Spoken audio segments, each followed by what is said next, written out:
Welcome back to the Dividend Diplomats YouTube channel. You got Bert the Herd over there in his corner, and you got Lanny over here in this corner, and we are here to bring you the Dividend ETF showdown that everybody has been wanting to see, Bert.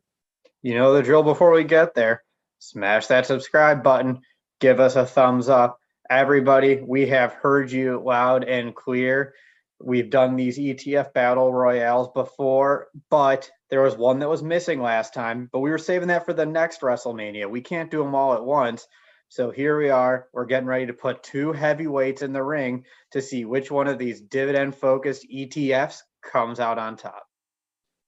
So if you remember, we put 3 dividend ETFs in the ring, essentially the Royal Rumble.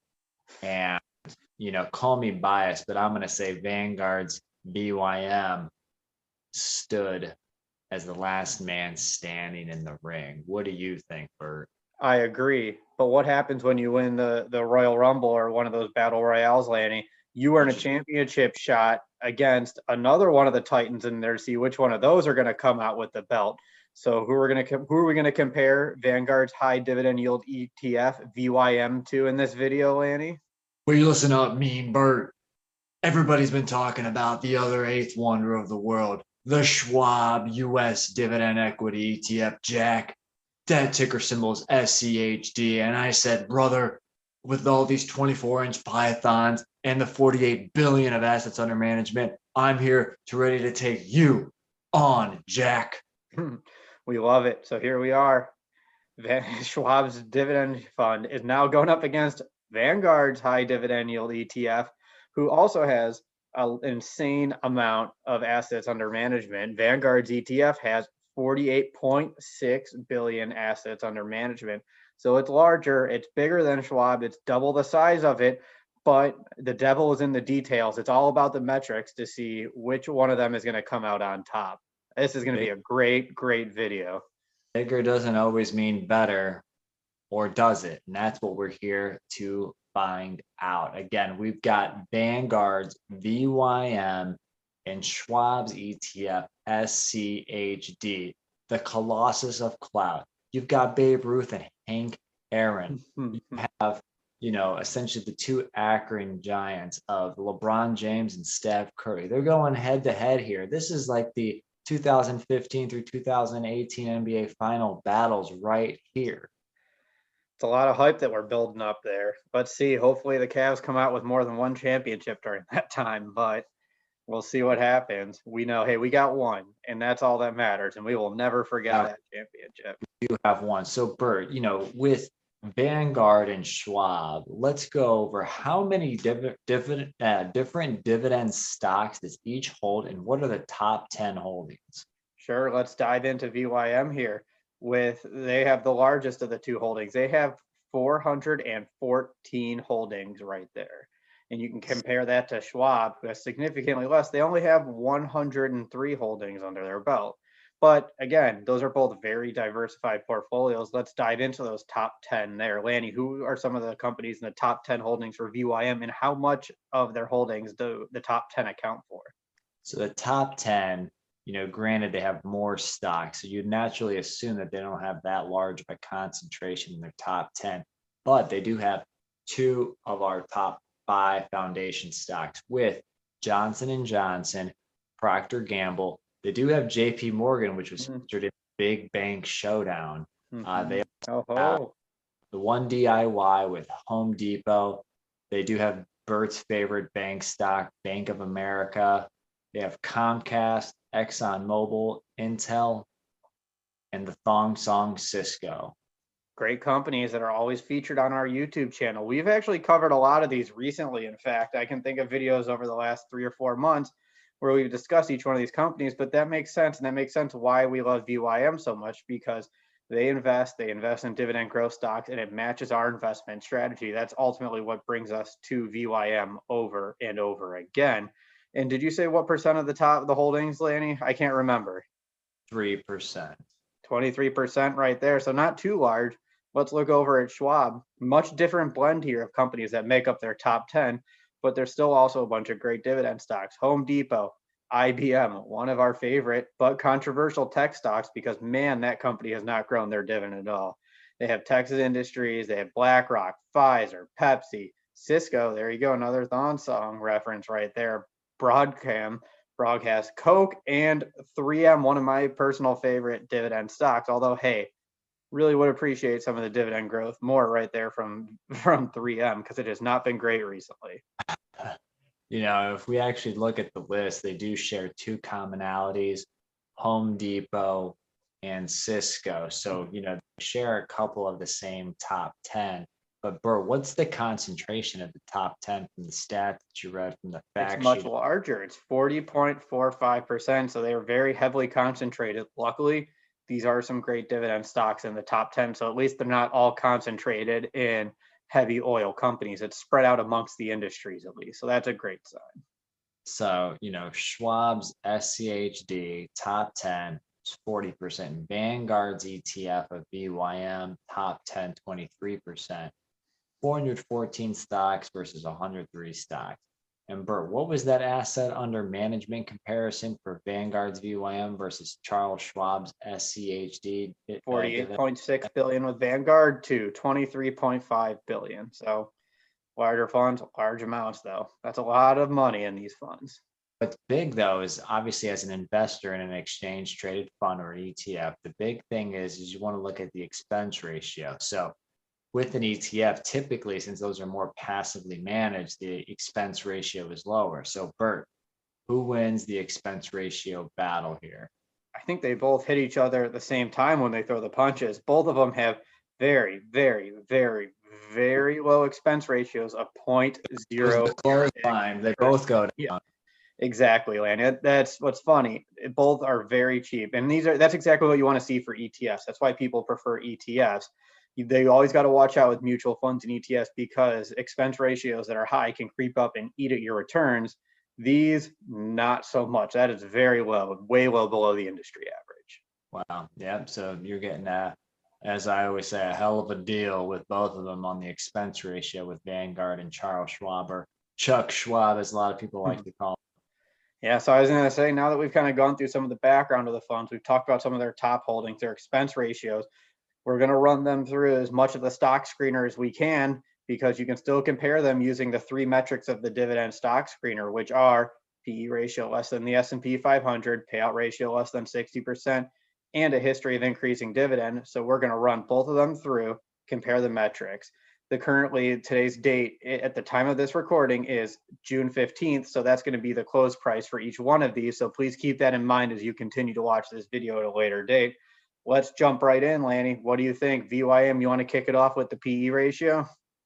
So the PE ratio that they're reporting on their fund site, the ETF site, since it's hard to gauge what the earnings is, but we're going to use it at face value here. So the earnings per share with Vanguard based on the calc is 524.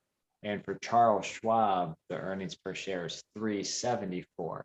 So that's equating out to a current price to earnings ratio of 20.4 for Vanguard and 21.27 for Charles Schwab's SCHD. Very interesting. Both are trading below the S&P 500's current PE ratio of around 45x. But interestingly, that's in line with the S&P 500's forward PE ratio, which is in that low 20s. So makes sense. These are funds that are kind of replicating the market with a dividend twist on there. So it's a slight undervaluation compared to the market, but not much. Overall, though, they're pretty similarly priced, with VYM at a slight discount to Schwab.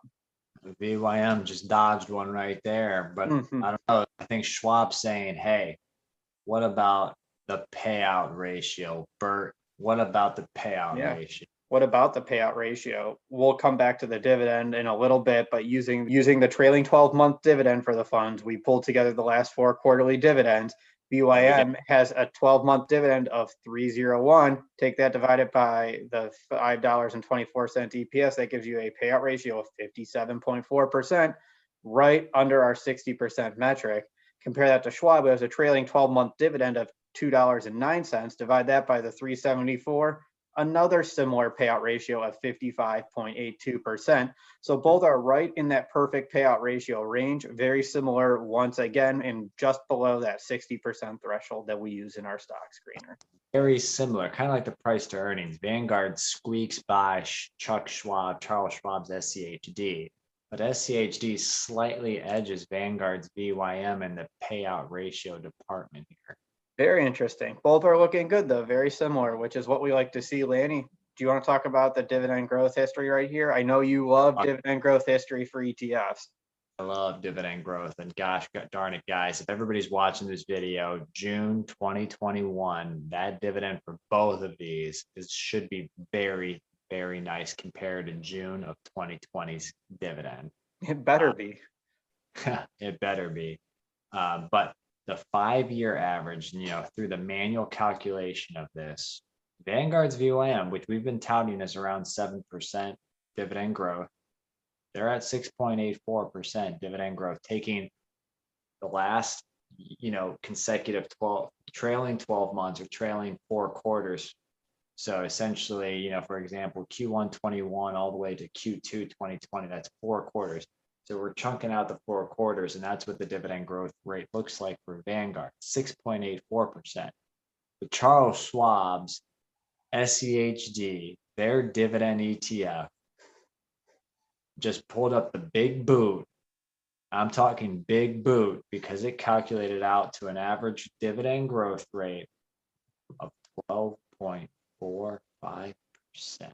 Wow, that's huge dividend growth right there. I was not expecting it to be that much larger. If anything, going into this analysis, I was expecting another very similar dividend growth rate. Huge for Schwab right there. Did not see that coming. So fantastic difference between the two. That's kind of the first time they have veered apart on this path and in this analysis. So yeah, but there's still plenty of other metrics we want to take a look at here. Let's jump into one of our bonus metrics, the dividend yield, because let's be honest, we can't do a match here without talking about the dividend yield, especially when these are high dividend yield funds. That's like The Rock doing a match without giving the people's elbow at the end of it. It's just not going to happen. You just don't know when, but it's happening. Yeah, the Vanguard though, VYM's dividend yield is 2.81%. Schwab, Lanny, I'm expecting Schwab's dividend yield to be a little bit higher with this high dividend growth. Will you tell me about why it may or may not be different? Let us know.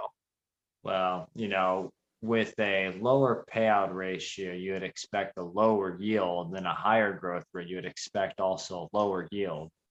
However, it's not that much lower. Charles Schwab's SCHD dividend yield is actually 2.624% based on that trailing 12-month dividend of $2.09 over that $79.61 stock price. So very similar, once again, both well above the market, which is what you're looking for in one of these high dividend yield. It's great to see the yields are similar, but you're getting that nice premium to the market. All right, so running through the metrics here, we can do a quick summary here just to bring it all home. PE ratio for VYM, we'll start with Vanguard, 20.4, payout ratio 57.4%, 5-year average dividend growth rate of 6.84, and a dividend yield here of 2.81%. Lanny, you want to tell us about Schwab? Schwab, again, you got a price to earnings ratio of 21.27, payout ratio at just under 56%, 5-year average dividend growth rate of around 12.45% with a current yield of 2.62%. Interesting. I want to throw one more curveball in here because this came up in our last ETF video. So let's just take a quick look at it. How are these two funds performing year to date? How are the performance of them? Is there a big difference? Are one of them losing value, one of them gaining value? Is it close? So we took the year to date stock price appreciation just to see. Vanguard's price has gone up 16.92% year to date. Compare that to Schwab, 19.91%. So Schwab has appreciated slightly more than Vanguard by a nice little 3% right there. Hey, return's a return. It's good to note that Vanguard's VYM has been around since November of 2006. So going on a nice 15 years. And then Charles Schwab's SCHD has been around for about 10 years going on. So you know, a little bit more history as well with Vanguard's VYM. You know, very interesting here. I would say they're both very good. I mean, this one would probably be like an Iron Man match. This one could go on for 60 minutes, number of pinfalls wins within that 60-minute, because each has a little give and take, little lower payout ratio, little higher yield, you know, a little bit more of a, you know, I would say diversification within the fund for Vanguard. I mean, I would say this is almost like a Rock Hogan. It's like one of them has to be the winner, but I mean, it's going to be a fantastic match, and fans are going to come away happy. Your Rock fans are happy, your Hogan fans are happy, just because you saw the two of them in the ring together. I mean, yeah, and you have Charles Schwab's SCHD, solid metric, great growth rate. I think the dividend growth rate's the big piece here. I mean, that one really made them, you know, I think get the finisher on Vanguard. But I'm very happy with Vanguard's VYM. You know, we're looking at a 5.5-month year-to-date performance. We would have to go back to look at the entire since inception performance, long-term averages, which we don't have here. You know, overall, I'm going to continue my investment strategy with Vanguard. But if you own SCHD, yeah, that's a great ETF. That's a fantastic ETF, and they are clearly great to own. Rarely do we come away from an analysis where we feel great about both companies that are in there. And it's not that we're endorsing one over the other. We're saying you can't go wrong picking VYM. You can't go wrong picking SCHD for your portfolios, because the metrics for both are similar and they're great. And their top 10 holdings are some fantastic dividend growth stocks. Hey, Bert, what do you think? I mean, that's really it. I think both are great. I don't really have one over the other. I don't see why you would adjust your VYM strategy. I don't know why somebody, if they were doing weekly purchases of the Schwab fund, would adjust their strategy as a result of all of this. So guys, let's hear it in the comments. You've seen it. You now can, you know, listen to it. Here are the numbers. What do you think? SCHD or Vanguard's VYM? Schwab versus Vanguard. Old school, new school. And for all those people that wanted us to put SCHD in here, we want to hear your opinion specifically, because now that we talked about them, what are your thoughts about this? I'm calling all of you out that said, why didn't you put them in our last analysis? There it is, guys. Again, if you haven't already, give this video a thumbs up. Smash that subscribe button as we journey our way to 10,000 subscribers. We appreciate that. Again, that was Bert the Hurt and Laney from the Dividend Diplomats with the Dividend ETF Showdown. Over and out.